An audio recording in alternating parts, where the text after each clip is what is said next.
parole ce soir. Alors, juste quelques minutes peut aider, peut changer toute ta vie en écoutant ça.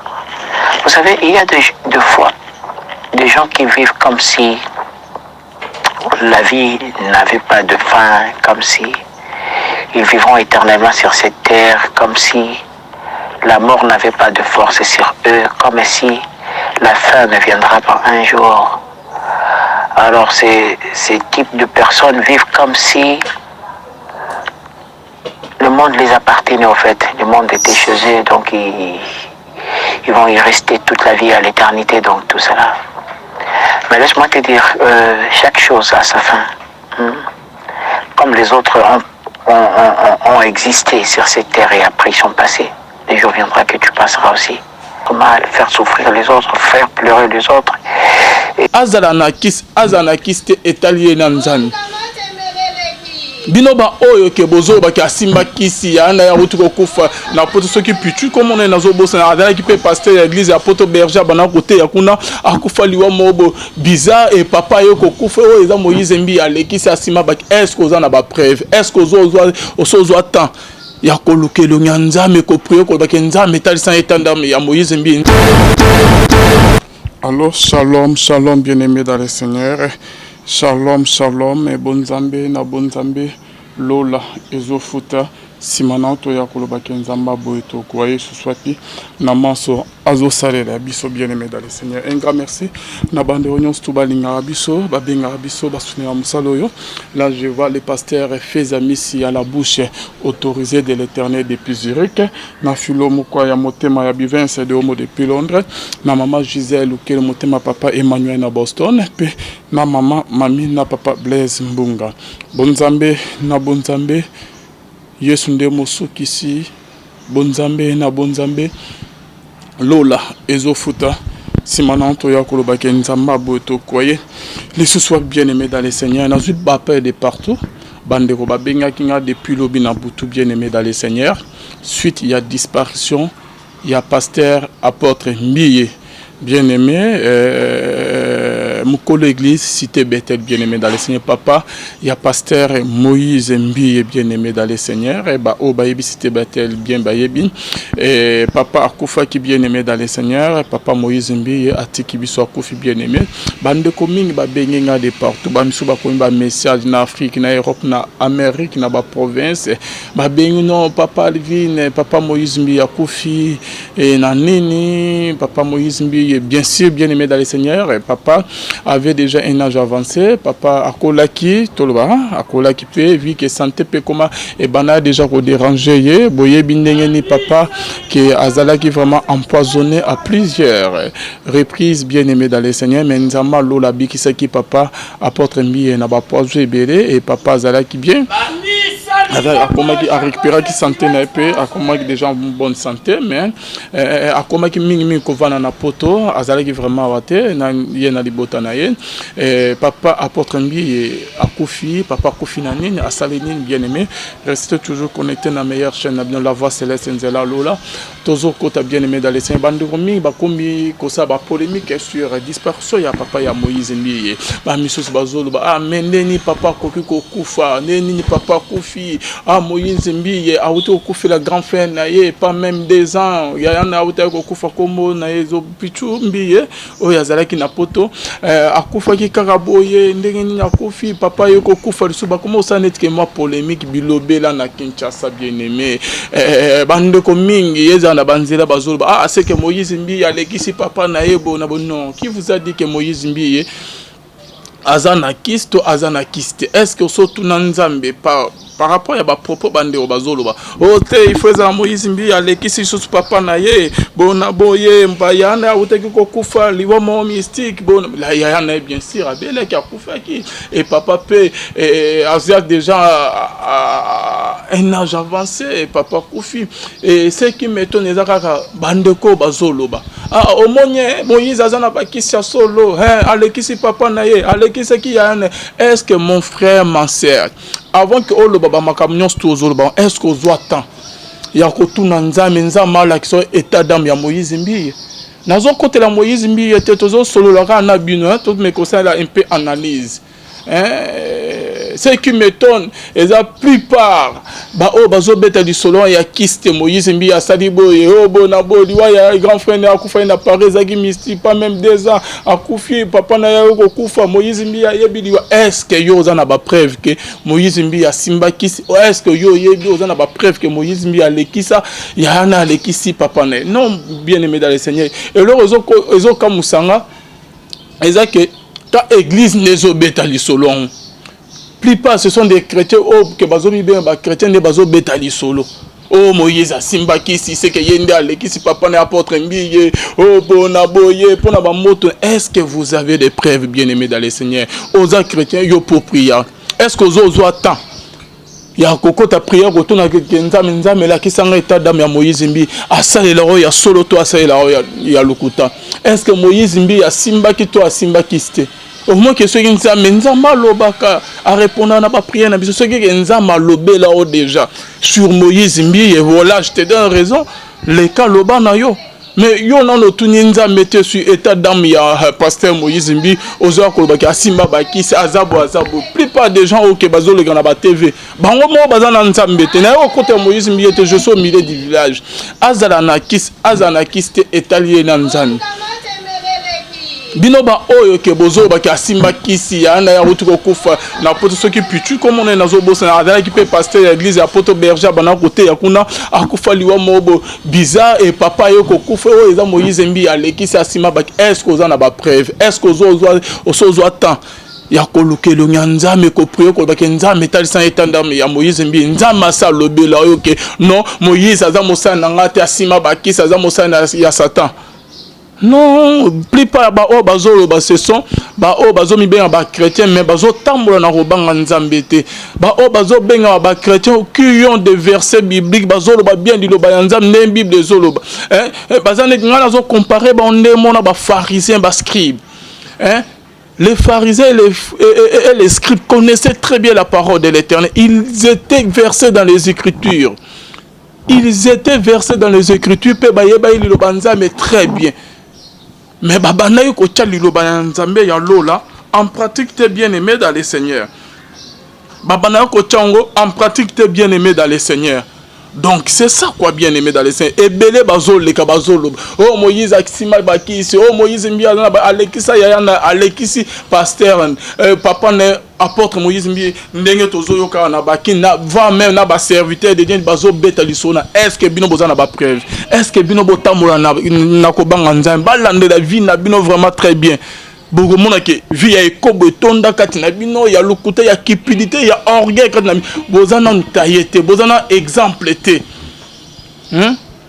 Apôtre Paul Koutazolo na Timothée que Timothée veillez sur toi-même, veillez sur vie na moto Timothée avant que o veillez sur vie ya ba brebis. Avant que o tala vie ya bandimo s'occuper na vie ya ba fidèle ba o que o komema ba o tala sa bango di lo banza mais veillez sur toi-même Timothée mitala est-ce que yo zo tambola bien pona que o zana ba preuve to o tuni nzambe est-ce que nzamba yebiso que Moïse mbi azana kisto azana kiste na ko côté la Moïse te na ko za contre yete pour yete toujours ça juste analyse na ne na comme ba bandeko bazolo loba ezole kelanga makasi.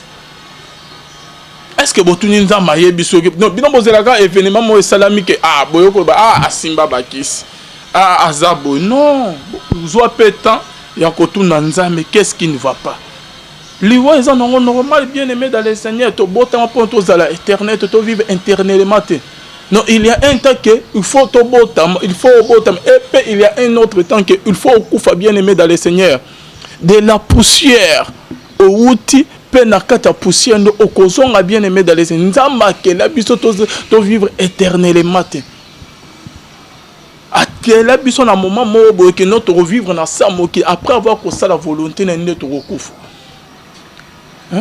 papa apôtre mbi ya sasalelita na ye lolo nzamba bengi bien aimé dans le Seigneur et Seigneur to kumisa nzamba papa tongi église lolo cité Bethel et yebani partout bien aimé dans le Seigneur beaucoup ya ba amba za sauvé na kata cité Bethel bien aimé Ils que na moment moko que non ce qui est ndeko akufi awana kin il faut to bimisa encore que non liwo eza ya bandoki liwo eza ya sacrifice balekise na bakisi non eza volonté ya nzambe alo eza mamamusu ekomela biso eza volonté ya nzambe papa apôtre mbi ya sali déjà tana ye ekomi moment que nzambe abengi akei eloko nini ezolakisa ke Moïse mbi ndi alekisi ye non parfois to tika o babenga bilobela bien aimé dans les saints ba médecins so boza non eza bien te na moment bo esengeli que to consoler ndeko na biso bible ezoba ke na moment mieux vaut que kokende na fête non bible ezoba ke mieux vaut que kokende na ndako eza na deuil na ndako baza na matango o ke bakufi o ke deuil ezali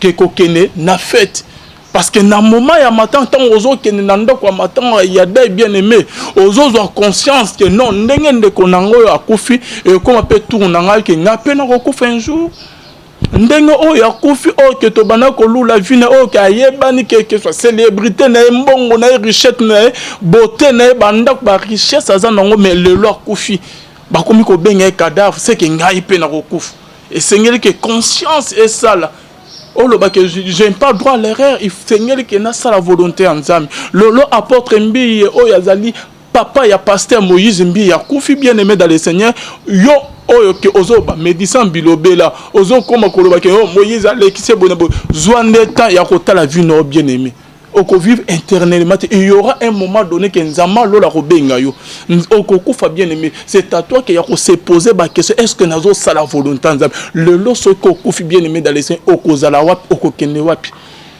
vini ozo mener na se ya mokili bien aimé dans le Seigneur. Ma maman bo esengeli de conscience esala soko banda ko tamona ko banga nzambe te oloba ke non ngai pe na kokufa esengeli na sala volonté nzambe esengeli na tika vie ya kindumba esengeli na tika vie ya escroquerie esengeli na tika vie ya orgueil esengeli na tika vie ya kimoyibi na tambola na ko banga nzambe parce que ngai pe un jour na kokufa e mukolo na kokufa na kozala wapi okoki kosala nyonso tout na mokili bien aimé mais ce koza na nzambe te eza mawa ba bien na yo beauté na ba richesse na yo bandako na célébrité na bien aimé dans le Seigneur etika ko mema na lola te célébrité na ba mbongo na bien aimé etika ko empêcher liwa te ke e ya kokota na vie no e ya ko beta na ndako na bien aimé dans le Seigneur et loko moko te etika ko zala na pouvoir likolo ya liwa sauf qu'à Jésus-Christ de Nazareth oh y'a là pouvoir ti ya liwa bien aimé dans le Seigneur likolo ya liwa mais aux à la maréchal aux à la général aux à la colonel aux à la major aux à la pasteur aux à la ceux qui peinent une star célèbre mbongo ba riche ba million ba milliards aux anango et loko mon côté éthique ko empêcher liwa ezala na pouvoir likolo ya liwa pone empêcher liwa et kota na ndako na ote et beta ote bien aimé dans le Seigneur. Eza na eloko moko te eza na pouvoir likolo ya liwa bien aimé dans les saints ceux qui séjour des morts et c'est kangi bien aimé ata bagangi ata balobi ata basali ndenge nini eloko ezala teti koleka séjour des morts ezate ceux qui séjour des morts et c'est kangi bien aimé pona oyo esini ekokipe bambongo na yo te ekokipe beauté na yo te ekokipe célébrité na yo te ekokipe oyo oza nango te bien aimé d'abord boyoka sango te ke ba gangster na mboko bakufa na mokilo bakufa ba Michael Jackson bien aimé dans le Seigneur c'est que soit célébrité mais liwe ye joie bien aimé équipe na on qui star ya Michael Jackson te ndinga bana ko lelisa population na ba concert ezwa ba milliardaire ba millionnaire bien aimé ba kenda ba konzi ya mboko ba kenda ba maréchal Mobutu ba kenda liwe équipe raté. Au lieu que on commence la polémique sur liwa ya pasteur apôtre mbi o ya zalaki papa ya Moïse mbi bien aimé dans le Seigneur mitala non vino esiko zali bien si ezala que Moïse asima bakisa lekisi était et ko servir yo na nini bien aimé yo tala non vino est-ce que moi je suis en train de faire ce que l'Éternel attend de moi de faire ici sur la terre est-ce que je fais la volonté de l'Éternel Dieu bien aimé tout est vanité de vanité. Bible zoloba que servirait-il à un homme de gagner tout le monde s'il perdait son âme bien aimé dans le Seigneur soko bungis âme na okozala wapi personne Bible zoloba na Ecclésiaste bien aimé dans le Seigneur l'homme n'est pas maître de son souffle pour pouvoir les retenir. Et il n'a aucune puissance sur le jour de la mort. Donc l'homme n'est pas maître de son souffle de vie pour pouvoir les retenir. Et il n'a aucune puissance sur le jour de la mort, bien-aimé dans le Seigneur. Lorsque la Bible dit que l'homme n'est pas le maître, ce qui veut dire qu'il y a un maître. Il y a un homme qui est le maître de nos souffles de vie.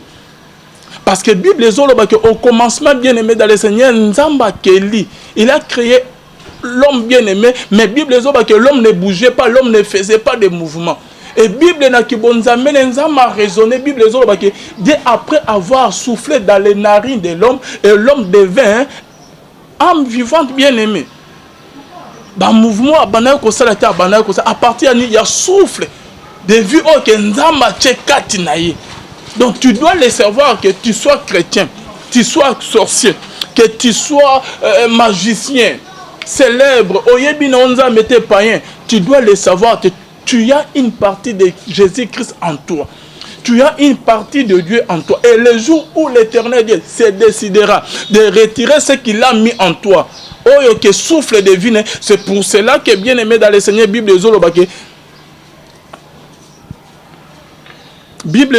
en réalité, en l'homme, c'est l'esprit.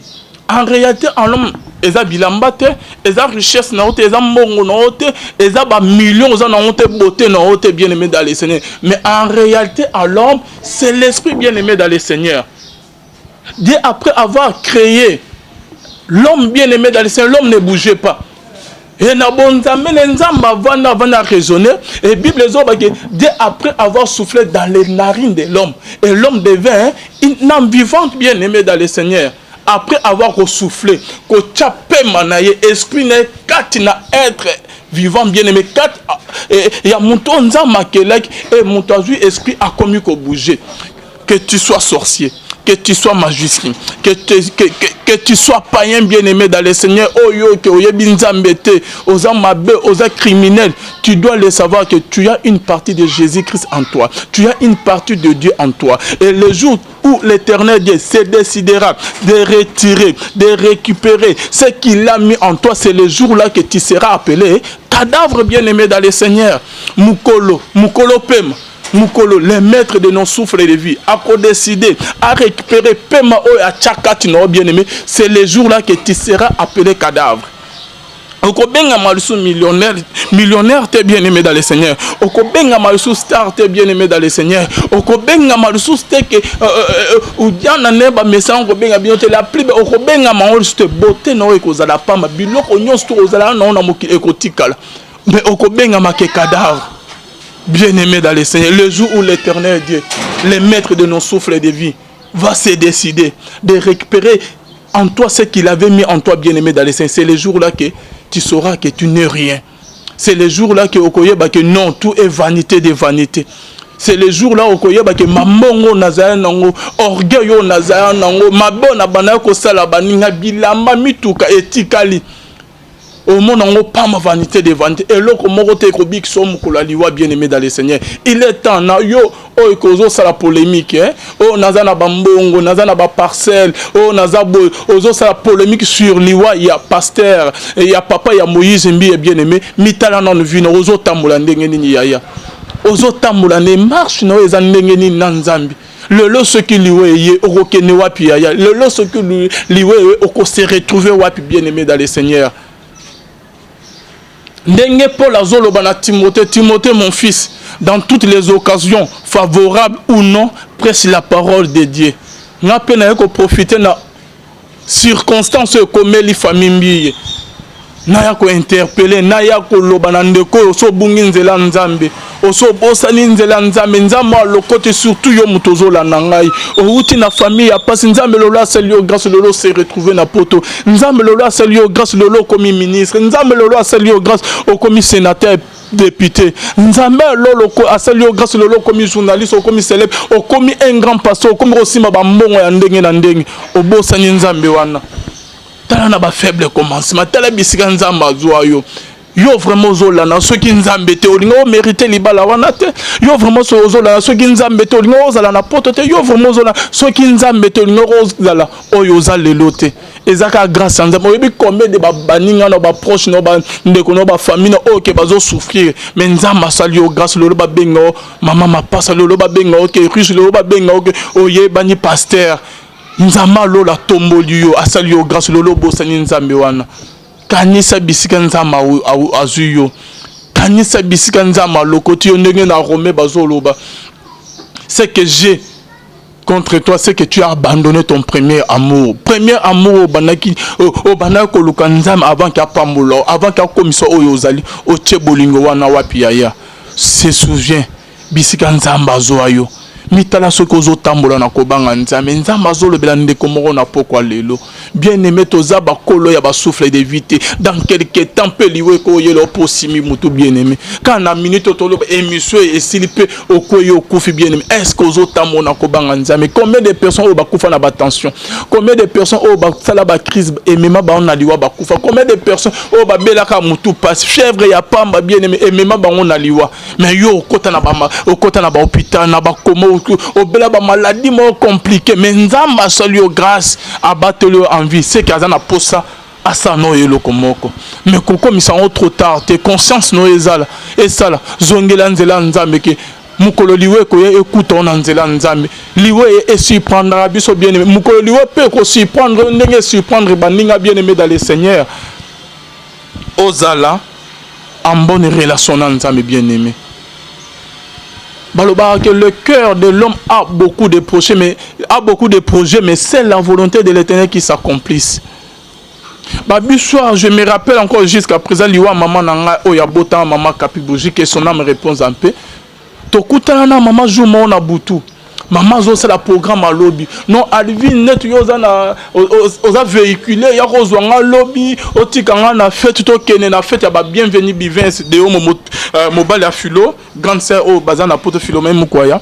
Et fa to kene na fête ya ba grande sœur ya bivens de homo bien aimé. Maman ça dit programme c'est aux environs ya ba 22h30 ou 23h. To organise bien très bien na maman. Que lobby to kutana ke na me maman na fête parce que maman bana ko kene na matanga ya bakoko prophète Lofeli na zu pe mo transport na pesi lobby on se prépare lobby to kene na fête na maman na ko accompagner ye pe programme na ezaka ke a kene fête lobby or ka bo sana ki pendant que ozo sala ba programme ozo sala ba calcul ozo sala ba programme mais nzambe ya lola a lobby ni pour na vie na yo abo sani ke quand tozo solona e wana ke a aucun effet tu wana ta okufa mama ke na matanga na ba 5 ans à la crise ba memio na hôpital Saint-Joseph ba lobi ke bomema déjà ebembe mama kufi akoti na morgue abelité lo moko ta bonne santé to solona na butu to sali ba programme à lobby mais ko kene mama zo ke na matin 5 heures à sali crise ba memio na hôpital bomemio ebembe akoti na morgue akufi bien aimé ndenge moko pena yo ba programme ozo sala ba projet ozo sala na ko sala boye nyonso ozo sala est-ce que ozo kanisa que non mukolo souffle de vie na biso azali azo monanga et loko ni makanisi na za na survie nanga oko sala ba programme ba projet bien aimé mais nzama préféra ben na molimo na po okufi ba bengyo ebembe bien aimé ba projet nyon setikali ba ime ba bilama ba boto nyon setikali mukolo mama nanga kufa atika ki nyonso na yake na eloko mokote ndenge yo pe soko kufi otika nyonso okena eloko mokote biloko misato accompagner biso na cimetière soko zaye na ba bien bandeko ba koti na ba véhicule na ona mituka na ona famille ba yo kotika yo mais moko nde landaka biso mi balezonga ba famille bazongaka baninga bazongaka ba o ba ko lingo makasi ba ami na famille na ba kozonga soko zaye na ba bien ba voiture na ba véhicule na ezongi mais ba acte na onde kolanda ona se o ekino ko témoigner liboso ya nzamba lola bien aimé dans le Seigneur il est temps baninga bazokufa lolo apôtre mbi ya kufi akei moment na ope kozala okokufa okene bien aimé mitala vie no est-ce que ozotambola na kobanga nzambi est-ce que ozotambola vraiment ozosala volonté nzambe bien aimé dans le Seigneur Hébreu ezoye bisabiso bien aimé dans le Seigneur comme il est réservé aux hommes de mourir une seule fois, après quoi vient le jugement bien-aimé dans le Seigneur. Ce qui le lot, bien-aimé, na nyonso sala na sa mokilo kozala juge okopase na jugement bien-aimé dans le Seigneur. Parce que Bible ezoloba ezopesa définition ya liwa la mort et la séparation des trois parties, le corps, âme et esprit bien-aimé dans le Seigneur. C'est là ezo contredire la science bien-aimé dans le Seigneur, parce que science ba médecine bazoloba que la mort c'est l'arrêt définitif de toutes les fonctions vitales de la vie bien-aimé dans le Seigneur. Ba sens nyonso ya vie ekosala te. Selon les Écritures, la mort est la séparation des trois parties, corps, âme et esprit. Le corps, ils ont la poussière, de la poussière au outil et de la poussière au cozon à bien-aimé. Corps est à ma belle, que soit le lait, nous sommes kindou, ma beau, sanango, ozo entretenir, ozo parcours, ma fout, parfait, bilama ya bien. Ozo se paye sans autre, on a mon iPhone, ozo faut suma bilo bien. O comme tin niveau ya kosala, ba mabe pona ka ozo bilo ya mokilo, o entretenir nous autres, o lié sango la tisan, ozala bien, ozala en forme. Mais yeba que nous autres ko remercier un jour t'es bien-aimé, mukolo liwe ko ya. Nous autres kozonga mabele bien-aimé dans le Seigneur, ndenge Bible zoloba, vanité de vanité. Et âme bien-aimé dans le Seigneur, ba chrétien to ya ba païen, ezongaka bien, et esprit ezonga impa kolo bien-aimé. Mukolo nango ya pesara esprit bien-aimé dans le Seigneur. Et âme na yo bien-aimé dans le Seigneur, ezo dépendre na comportement aux anons pendant que tu as envie. Destination ya âme na yo. Ezo dépendre na makamu na ba art ozo commettre ce que aux anons envie bien-aimé dans le Seigneur. Ne destination ya âme na yo ko dépendre.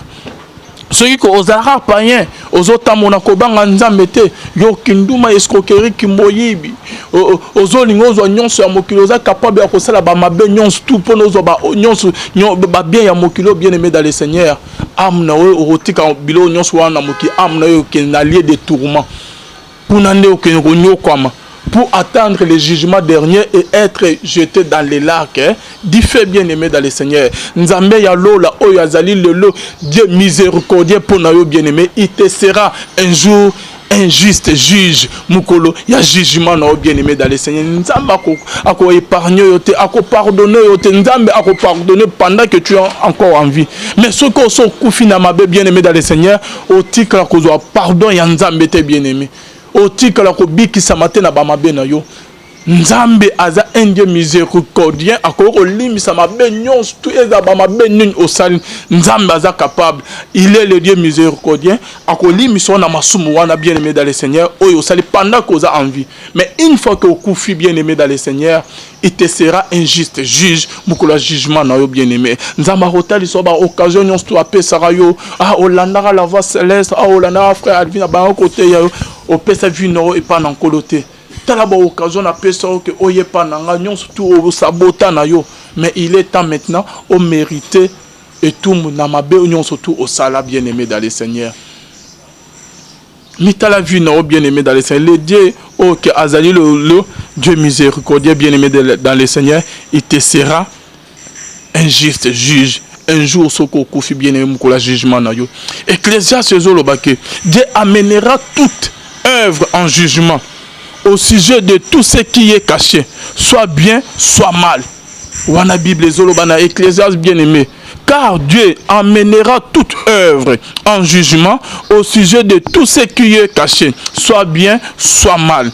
Et toujours dans Ecclésiaste bien-aimé dans le Seigneur, Bible zoye bisabiso que jeune homme, réjouis-toi dans ta jeunesse, livre ton cœur à la joie pendant les jours de ta jeunesse, marche dans les voies de ton cœur et selon le regard de tes yeux. Mais Bible zoye ko bakisa bien-aimé, mais sache que pour tout cela, Dieu t'appellera en jugement bien-aimé. Pour tout ce que tu es en train de faire, Bamabe ozo salawana, escroquerie, kindumba, via mabe, mes conduites ozo zanango, le Dieu d'Israël t'appellera un jour en jugement bien-aimé dans le Seigneur. Naba art nyonso ozo sal, et comme la autre ta bien-aimé dans le Seigneur. Ce que au koufi namasum, au yami Jésus-Christ comme Seigneur et sauveur tes bien-aimés. Il est temps au pesa vie non encore. Ba o bazo koufo leki ba on a eloroté. Mutu morta tika kozala spécial liboso ya nzambe bien-aimé. ne te prends pas pour les chouchous de Dieu et que tu peux commettre le mal au Salibamabé et rien ne pourra t'arriver. Non, au Mikosi, le mal qui a détruit les autres te détruira aussi. Mabo est détruit ça, monsieur, et qu'on détruit Yopé bien-aimé dans le Seigneur. Le salaire du péché, c'est la mort bien-aimé dans le Seigneur. Okozalawa bimukolo. Ya liwa na bien-aimé. Ça on onyon solingi. Jeunesse ezoti na ke oyiba yiba. Jeunesse ezoti na ke osala kindumba sala kindumba. Jeunesse ezoti na ke o escroquer. Jeunesse ezoti na ke obimana ba papa ozo ba iPhone sala. Jeunesse ezoti na ke osala ba mabe osala criminel.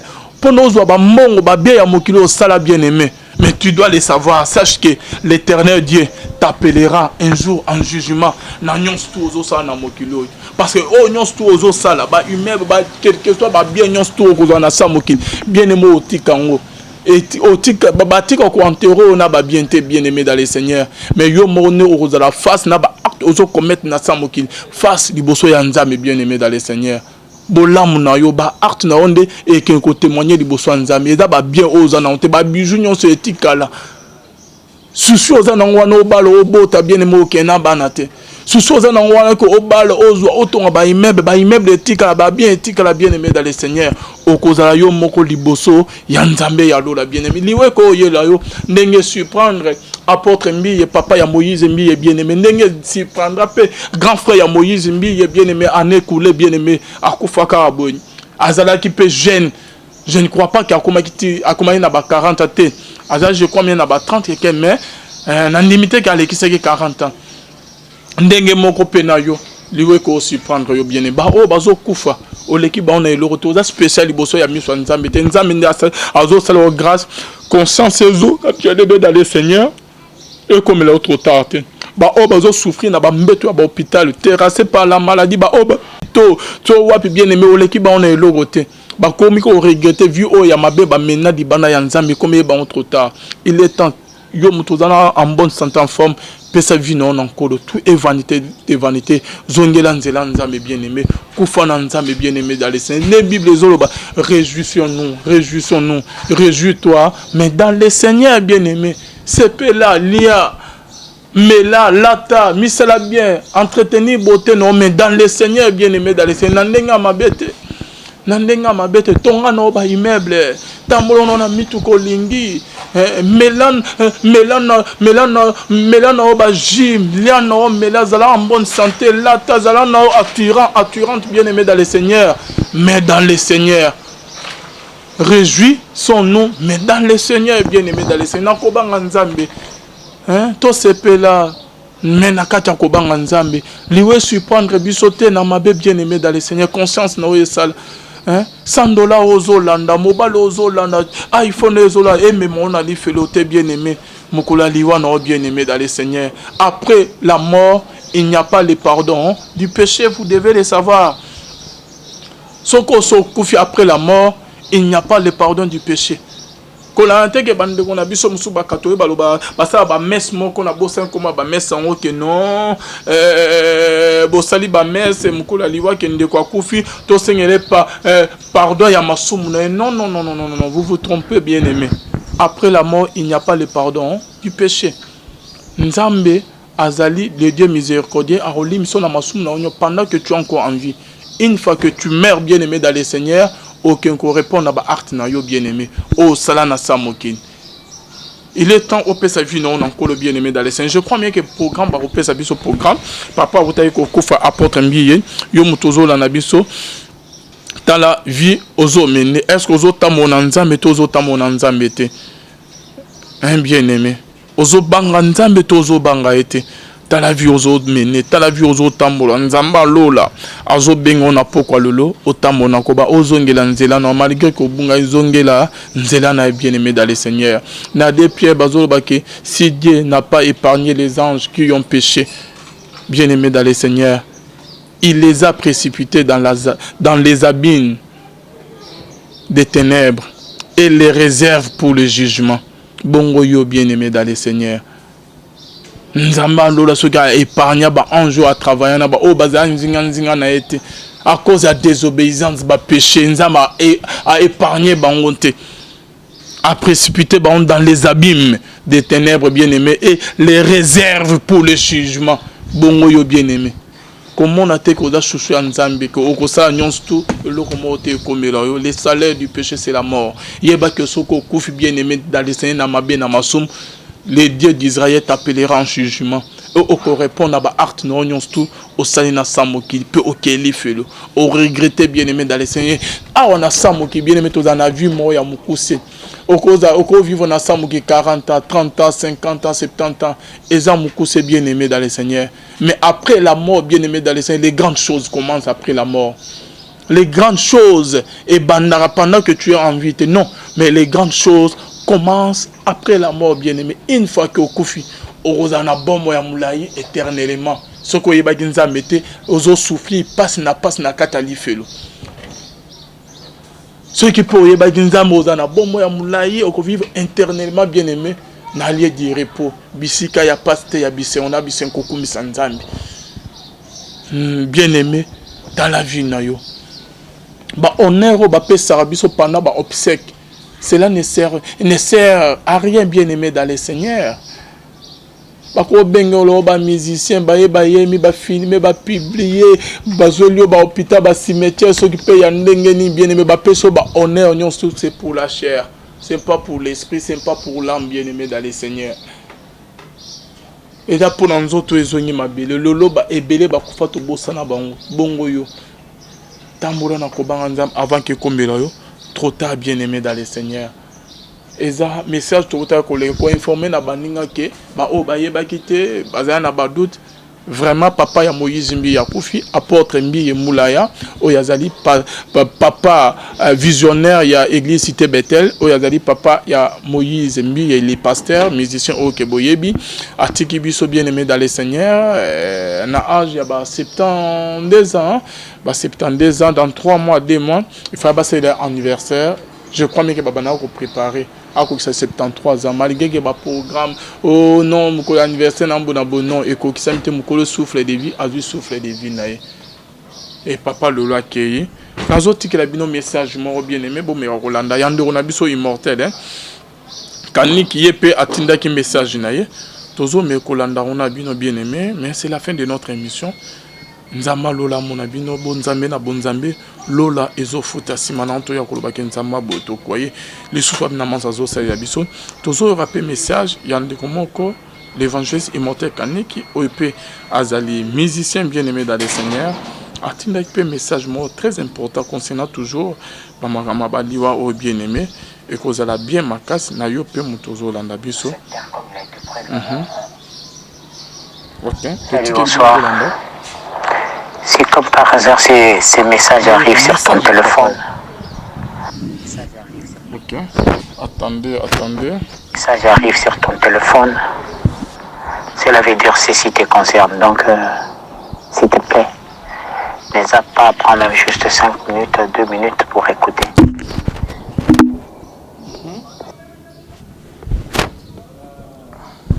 Deux minutes pour écouter. 2 minutes pour écouter. N'hésite pas à prendre même juste 5 minutes, 2 minutes pour écouter. C'est pas par hasard, rien ne se passe au hasard. Donc tout ce qui se passe, tout ce qui arrive dans la vie a été prévu par Dieu. Donc il est tout prévu que ces messages passent sur ton téléphone ce soir. Alors, juste quelques minutes peut aider, peut changer toute ta vie en écoutant ça.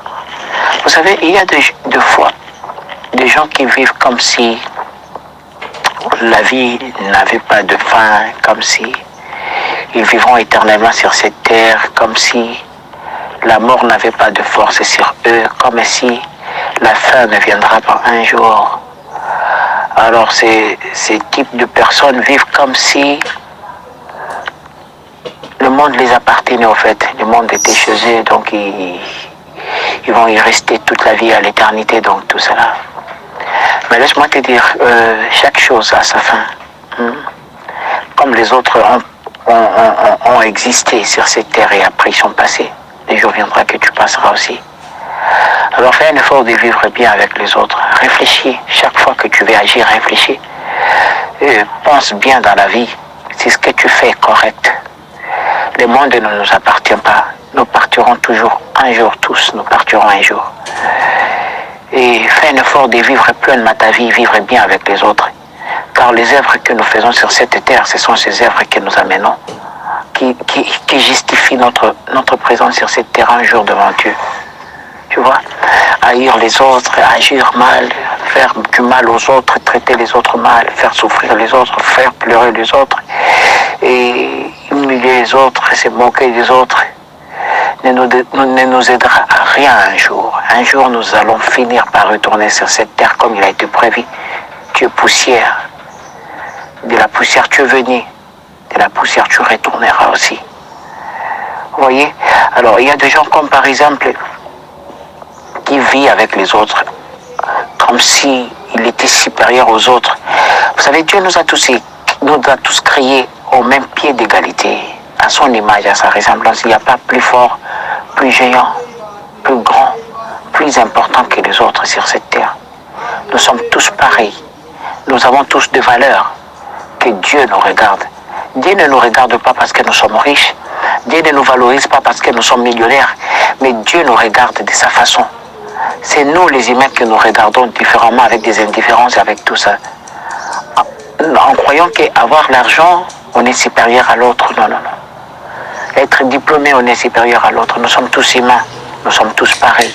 Dieu nous a créés tous à son image et à sa ressemblance. Nous sommes tous, après la mort, on ne reconnaît plus qui était riche ou qui était pauvre. Nous mourrons pareillement. Nous vivons pareillement, nous respirons le même air. Le même air que les riches respirent, c'est le même air que le pauvre respire. Le même sommeil que les riches dorment, c'est le même sommeil que le pauvre aussi dorme. Donc il n'y a rien de naturel que Dieu a mis sur cette terre qui appartient à quelqu'un et ça n'appartient pas aux autres. Bon, en fait, le monde, c'est normal. Hein? C'est normal des gens qui pensent que sur la terre, ils doivent dominer sur les autres, doivent priver les autres la liberté de parler, doivent priver aux autres la liberté de s'exprimer, doivent priver aux autres la liberté, la joie de vivre, en fait, en faisant des choses pour choquer les autres, en faisant des choses pour faire pleurer les autres. Vous savez, mais après notre mort, on se rend compte que sur terre, tout est vanité.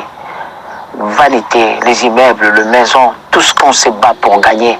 Lorsqu'on dort par terre, on se rend compte que waouh, rien de tout ce que nous avons vu, tout ce que nous avons eu sur la terre est plus important que la vie ou l'amour de son prochain.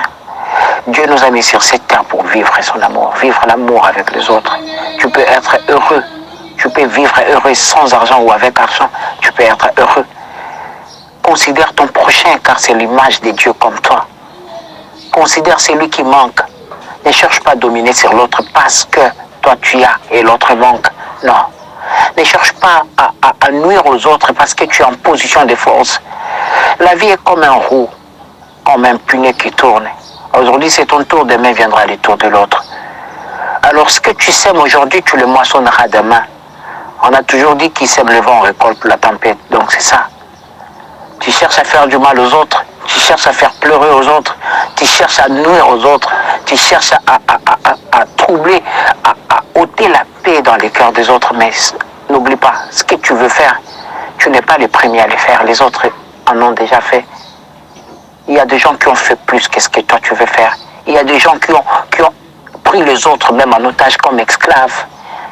Nous avons connu De Gaulle. Nous avons connu des gens, des Hitler dans ce monde. Nous avons connu des géants dictateurs, des gens qui achetaient d'autres personnes comme des animaux, comme des objets, mais qui ont quitté le monde, qui n'ont pas eu le droit de rester sur cette terre comme si la terre ne les appartenait. Non. Un jour tu partiras aussi. Quoi que tu fasses, quoi que tu penses, quoi que tu sois, de qui que tu sois, un jour tu partiras, tu finiras par partir. N'oublie pas. N'oublie pas, sois fort, sois géant, méprise les autres, fais pleurer les autres, dénigre les autres, humilie les autres, moque-toi des autres, mais un jour tu finiras par partir. Un jour tu finiras par te rendre compte que tout ce que tu fais, les autres le plus fort que toi en ont déjà fait. Ils ont déjà fait ça, ce que tu veux faire aujourd'hui. Il n'y a rien de nouveau sur terre, comme l'a dit. Rien de nouveau sur terre. Ne pense pas que ce que tu veux faire à l'autre n'a jamais existé, c'est toi le premier. Non. Il y en a une personne plus forte que toi qui a aussi fait ce que tu fais. Mais demande-toi, où est-il passé? La personne que croyait dominer sur les autres, que croyait être supérieur aux autres. Sur cette terre, nul n'est supérieur. Seul Dieu est supérieur aux autres. Seul Dieu qui domine sur cette terre. Seul Dieu le maître des temps et des circonstances. Alors fais attention à ce que tu fais sur la terre. Fais attention à ce que tu fais sur cette terre, car la terre des humains, il y a des choses que l'on fait qui ne s'effacent jamais, qui nous condamnent jusqu'au reste de nos vies. Vous voyez? Les choses qu'on fait qui nous condamnent jusqu'au reste de nos vies. Alors fais l'effort de vivre, d'être bien avec les autres. Car c'est là, après la mort, tu verras ce que ça va te rapporter après. Mépriser, négliger, dominer, écraser, arrogant, insolent, ça ne t'amènera nulle part. Ça ne t'amènera nulle part. Ça ne t'amènera nulle part. Car la vie, on n'est que poussière. Ce qui compte, c'est l'amour que Dieu nous a donné. Ce qui compte, c'est la vie que Dieu nous a donnée. Ce que Dieu nous a donné, c'est ce qui compte. Quelles sont les traces que tu laisseras sur cette terre? Il y a des gens qui ont quitté la terre avec des traces, de mauvais souvenirs. Jusqu'aujourd'hui, lorsqu'on parle de leur histoire, on parle négativement de leur histoire. C'est comme ça les œuvres qui nous suivent après. Les œuvres qui nous suivent après. Les autres ont quitté la terre en laissant une bonne histoire. Mais quelle est l'histoire que toi tu vas laisser? Quelle est cette histoire que toi tu vas laisser? Qu'est-ce que toi tu vas gagner sur cette terre que tu vas amener? Tout ce que tu vas gagner, tout ce que tu es en train de posséder aujourd'hui, cet argent que tu as vient de la main d'une autre personne qui l'a aussi laissé. Ces maisons que tu vois, que tu as achetées aujourd'hui, viennent de la main d'une autre personne qui l'a aussi laissé. Tu souffres les orphelins, le veuve, tu jettes les veuves et les orphelins dehors de la maison. Et tout ce que tu vois là vient de la main de quelqu'un. Un jour, aujourd'hui ça sera entre tes mains, demain aussi ça sera entre les mains de l'autre. Car c'est ça la vie. La vie, on a le monopole de rien. C'est le seul Dieu qui contrôle toutes choses. Alors fais un effort de vivre bien. Vis pleinement ta vie. Vis pleinement ta vie. Tu peux être heureux. Tu peux être heureux. Tu peux être une bonne personne. Ça ne vaut même pas la peine d'être méchant. Tu es méchant parce que tu le veux. Tu es mauvais parce que tu le veux. Mais tu peux être aussi une bonne personne. En toi, il y a une partie de Dieu. En toi, il y a une partie de bonté, une partie d'amour que tu gardes en toi, que tu étouffes, que tu ne veux pas exprimer. S'il te plaît, sois une bonne personne. Laisse une très belle histoire sur cette terre. Lorsque tu ne seras pas, nous parlerons de toi. Lorsque tu partiras, le monde parlera de toi. Ça ne vaut pas la peine souffrir aux autres.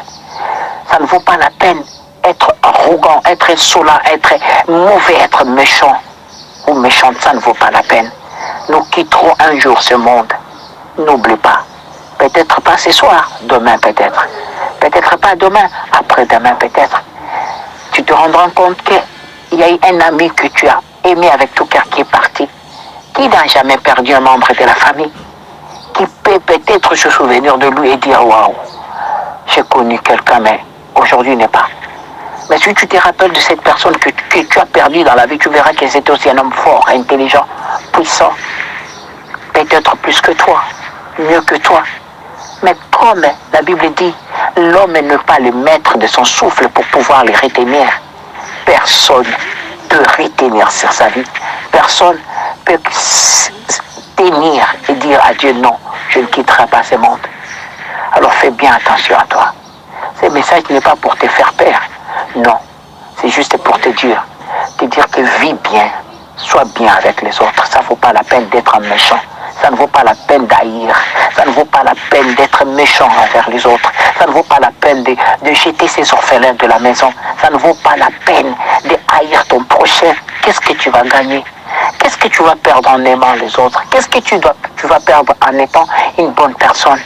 Oh là là, la vie ne nous appartient pas, s'il vous plaît. C'était juste un message que Dieu m'a mis à cœur pour vous parler, pour te parler à toi qui écoutes. Sois une bonne personne. Laisse une belle histoire derrière toi. Laisse une bonne histoire qui va aider tes enfants à en bénéficier. Lorsque le monde regardera tes enfants derrière toi, il dira, oh, leur papa était une bonne personne. Leur maman était une bonne personne. Ah, on peut les aider. Mais aujourd'hui, beaucoup d'enfants payent les prix de ce que les parents ont fait dans le passé. Ah, leur papa nous a fait souffrir. Leur papa nous a chassés de la maison. Leur papa nous a fait ça. Ah, moi aussi, je ne peux pas les aider. Est-ce que tu veux que tes enfants payent aussi les prix de ta méchanceté derrière toi? Tout ce que nous faisons sur cette terre, nous les moissonnons. Nous les moissonnerons un jour d'une manière ou d'une autre. Même pas nous-mêmes, nos enfants. Laisse une belle histoire derrière toi. S'il te plaît, la vie est tellement courte que tu dois la vivre avec joie et amour. La vie est tellement courte que tu as besoin de l'amour. Tu n'as pas besoin d'être cette méchante personne. Tu n'as pas besoin d'être cette personne mauvaise. Ouais, je sais, tout le monde, nous avons nos défauts. Tout le monde, tous nous avons nos défauts. Mais nous pouvons l'améliorer. Dieu nous accorde la vie jour après jour, chaque jour, pour essayer d'améliorer nos défauts, pour essayer d'améliorer notre personne que nous sommes. Si nous sommes mauvais, Dieu nous laisse toujours la chance de nous réveiller pour revoir en nous ce qu'il y a comme défaut qui ne va pas nous causer préjudice un jour devant le Seigneur. Un jour, tu te rendras compte devant Dieu et seras-tu prêt à te justifier de ta méchanceté? Tout ce que tu fais sur la terre, tu paieras d'une façon ou d'une autre. Ça ne vaut pas la peine s'entretuer à cause des biens de ce monde. Parce que ceux qui en ont gagné premier, il y a eu des millionnaires sur cette terre qui ont laissé. Chaque jour, on se réveille. Il y a toujours quelqu'un qui nous quitte. Un riche, un pauvre. Un orphelin, une veuve ou un veuf. Un plus fort ou un faible. Nous quitterons d'une façon ou d'une autre. Nous quitterons quoi que nous fassions, nous allons quitter ce monde. Alors sois bien, sois une bonne personne, vis bien, laisse une bonne histoire. Comment ça te fait lorsque tout le monde dit que tu es une mauvaise personne? Comment tu sens lorsque tout le monde dit, mais pourquoi elle est comme ça? Pourquoi elle est méchante? Pourquoi? Comment tu sens? Ça t'honore. C'est une fierté pour toi. Regarde un peu ça, tu verras. Ta façon d'être, beaucoup n'aiment pas. Ta façon d'agir, beaucoup se sentent mal. Non, ne sois pas cette personne qui laisse les autres tristes. Ne sois pas cette personne qui croit que le monde lui appartient. Ne sois pas cette personne qui ignore les autres. Aujourd'hui, tu vas ignorer les autres. La vie tourne. N'oublie pas que la vie tourne, s'il te plaît. S'il te plaît. Cette colère, cette haine, cette méchanceté ne t'amènera nulle part. Un jour, peut-être ce soir, peut-être demain, peut-être après-demain, quelle histoire que tu laisseras après toi. Ouais, vis pleinement ta vie, sois heureux. Laisse une belle histoire derrière toi. Laisse une histoire que tes enfants puissent en bénéficier. Tu peux peut-être ne pas laisser une richesse ou de maison, mais ton histoire, ton parcours pourra peut-être aider tes enfants. Que Dieu bénisse tous ceux-là qui sont en train d'écouter ce message, en train de partager. C'était juste pour toi, mon frère. Si tu n'as jamais dit à quelqu'un que tu l'aimes, laisse-moi te dire ce soir, je t'aime avec l'amour du Seigneur. Par l'amour du Seigneur, je t'aime là où tu es. Je fais un effort de vivre juste pour t'aider. Je fais un effort de vivre pour apporter la joie dans ta vie. Je fais un effort d'être une bénédiction pour toi. Ça ne sert à rien qu'on puisse s'entretuer. Je vous aime tous, mes frères. Le temps passe très vite et la vie est trop courte. Soyons vrais. Vivons ensemble avec amour. Et soyons heureux. Laissons une très belle histoire derrière nous. Que Dieu vous bénisse. Merci.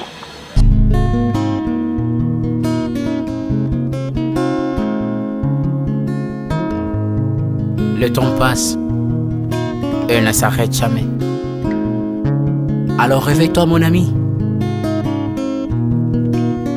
Et tout ce qui nous quitte chaque jour, laisse que cela nous serve de leçon. Car à chacun son jour, à chacun son tour. Peut-être demain sera ton tour. Alors réveille-toi et prépare ton âme. car un jour,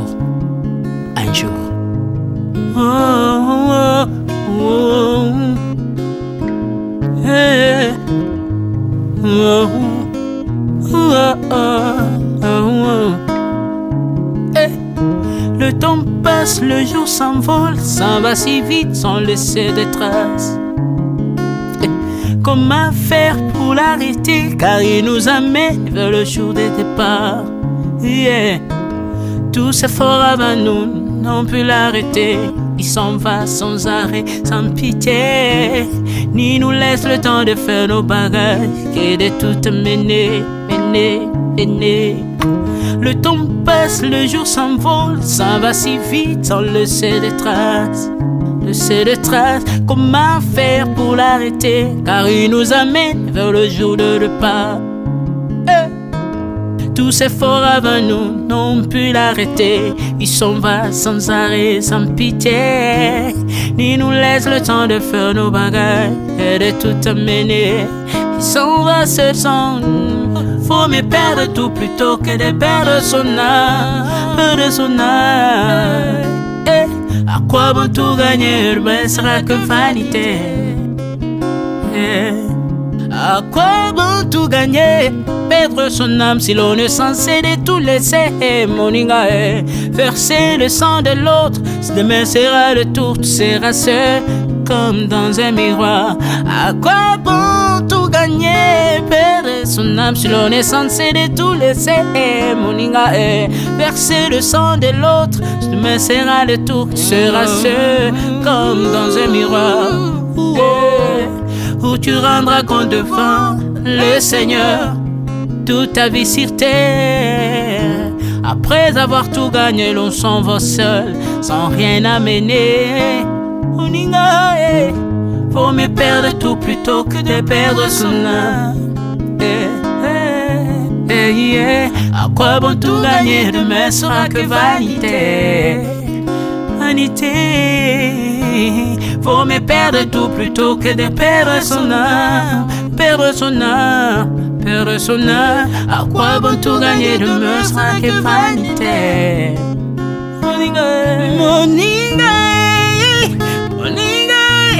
Moninga, tala tangwe koleka.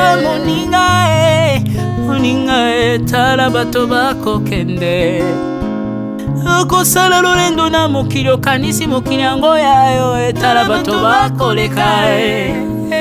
Tango ekomema ngai, tango ekotika moto te. Bakulutu bayakala basi bakende. Moninga, tala tango ekomema. Papi Charles Mombaya si akenda kala. Otango eza komema. Ya Marie si akenda misa mungolo tala tango ebemi papa de baba si akenda kala. Tango eza koleka. Ale moloto si akenda kala. Tango eza koleka. Ata mobutu sesese kokukungwendo wazabanga asi akenda kala. Tango eza koleka. Muse Laurent Désiré Kabila akenda kala. Tango eza koleka. Tango ekotika moto te, tango ebangaka mokolo te. Liwa bangaka mokolo te, abangaka peleki te. Abangaka motambongo te, yokaka pe mobola mawa te. Liwa tango ayaka amemaka moto nyonso tango ekoleka. Engela bomoi na yo epana yawe. Tango ekomema engela bomoi na yo. Mokolo na yo ekoya okokende ndenge nini. Le temps passe, ne s'arrête jamais. Le temps passe. Moninga, tala tango ekomema. Moninga, tala tango ekoleka. Moninga, tala tango ekomema. Moninga, tala tango ekomema. Tango ekotika moto te, Lengela bomoi na yo. Tala bato bakokende osala ndenge nini ye. Okotikala ebende te. Okotikala ebende. Le temps passe, ne s'arrête jamais. Le temps passe, ne pardonne jamais. Le temps passe, ne s'arrête jamais. Lengela bomoi. Moni lengwa salama shiva kenaka.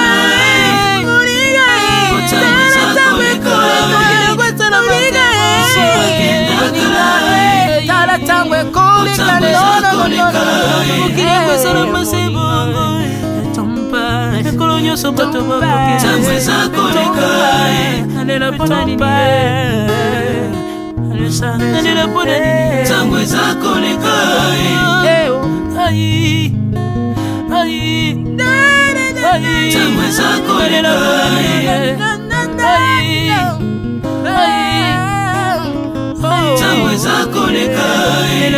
temps passe. Oh, Alvin et Béa. Tala tango ekoleka. Nabongisa bomona nga pona nini bato bakokende biloko nyonso ekoleka. Nalela tina nini natangisa makila na boma bato pona nini soki nyonso ekoleka. Un jour nabanga kufa pona nini soki naza putulu ya pamba mokolo ezali na koleka. Le temps passe.